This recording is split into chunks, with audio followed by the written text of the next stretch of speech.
Morning guys, right, I'm in sunny Cyprus. I've got this old Toyota Corolla behind me, it needs front brake pads.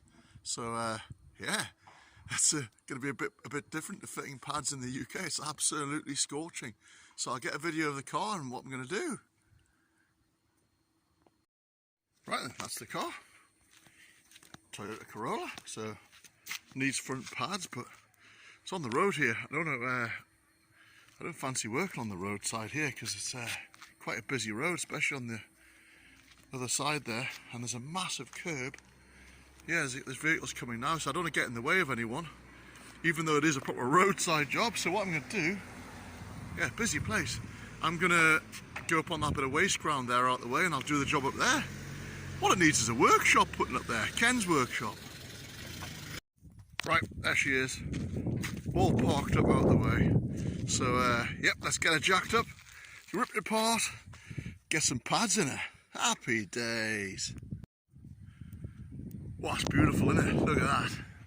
Not a cloud in the sky. What a lovely place for a roadside repair. Beautiful. Right then, got this old pool toy, a surfboard to kneel on. Let's get her jacked up. Right, that's her up there. I'm just going to get something to put underneath the sill so it's chocked. I'll get a rock from behind me. There's a heap there. Never go underneath an unchocked vehicle. Most important rule. Okay, that's the wheel off. Chocked up there with some rocks, so that's not going to go anywhere if the jack failed. So what we're going to do now is undo bottom slider bolt, swivel it up and just leave the top one, but just pull it off the slider. Okay? Happy days. Right then, let's get that slider bolt pulled apart. Kneel on my surfboard.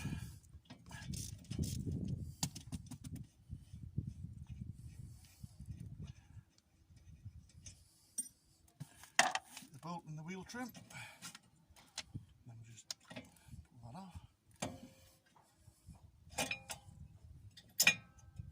Old pads out, and we'll get the new ones put in. Ooh, it's hot. Ooh. Okay, so I'm just about to push the pistons back. Before I do that though, I've taken the cap off, just place the cap on there.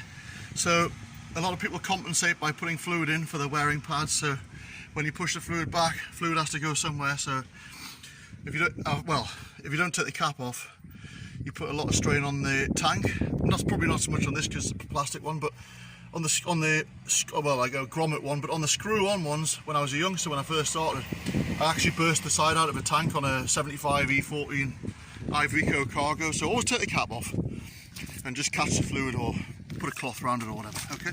So what I'm going to do, I haven't got a G-clamp, but I've got this lovely tool here. See that? So you can put that on there like that, and then I don't know if you can see it, but it's hard to see, it's so light, but then just grip, and then that just pushes the piston in, and I'll take it back off, readjust it on there, do the same again until that piston's in. Cracking tool that. And there we go, piston's right back flush, well just past flush, so ready to get the pads in. And there's the new pads. Brought all the way from the UK in my suitcase, much to the wife's utter astonishment. Okay guys, there's the new pads in, nice and free on this. I put a bit of grease around here. I'll just put a little bit of grease around here. I don't have any grease because I'm in Cyprus, but what I'll do, I'll take a little bit off that battery terminal there on my finger, and I'll just smear that round there on that slider, so it gives it something to give a bit of lubrication and put it back together. Right then, that's that slider, it's lubricated. I've checked the other one, that one's free. If you can see that one there, lovely and free. So drop that back in, get the bottom bolt back in, and just click that boot back over its rubber, back over its holder, and that side's nearly done. Okay guys, that side's all done. That's the boot clip back on, bottom bolt tightened, There we go. You can see how much that fluid's risen there. So I don't think we're going to get that. I think it'll end up coming over the top. So I'll get something to catch that when it does with the other side. Right, that's passing this wheel off. Let's crack on and get this side done. Right guys, the other side's nearly wound back, but it's going to overflow. So what I've done, I've just been putting a bit of tissue, kitchen tissue in, just to catch that little bit of fluid, stop it spilling, so I don't want to make a mess. Okay, that's the driver's side, pads all in. So just get that caliper put back on there now. Right guys, that's how we're all done. All buttoned up, put back together, wheels tight, cap back on. You can see the level sitting pretty good there, pretty much bang on the max. So yeah, all done. Job's a good one. Whew, scorching. Right then, that's me pretty much done. What I'll do now is I'll just press the brake pedal, give it a few pumps until the pedal pumps back up and fills those calipers, pushes the pads back out, and then we'll check the fluid and job's a good one.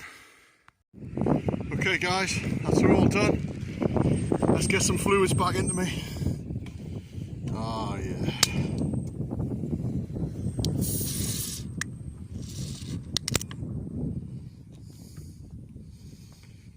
Oh, beautiful.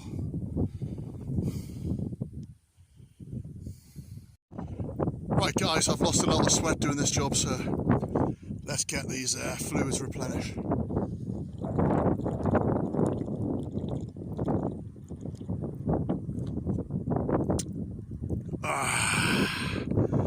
Oh, bloody good. I forgot to mention while I'm here, I've got to say a big thumbs up to Barry. Barry over in here in Cyprus, he's one of my subscribers. He loves the job, so looks forward to them. So big thumbs up, Barry. Well, that's the Cypriot roadside repair all finished. Joe Hughes, I think we know how the old timers back in Egypt and North Africa and Suez and all that felt like when they were putting those engines in those Centurions. Whoa, hard graft. Hey, cracking day for it though. Anyway, I hope you enjoyed that. I enjoyed it. And as always, thanks for watching. Don't forget to like and subscribe, and I'll see you again with another Kent's Jobs.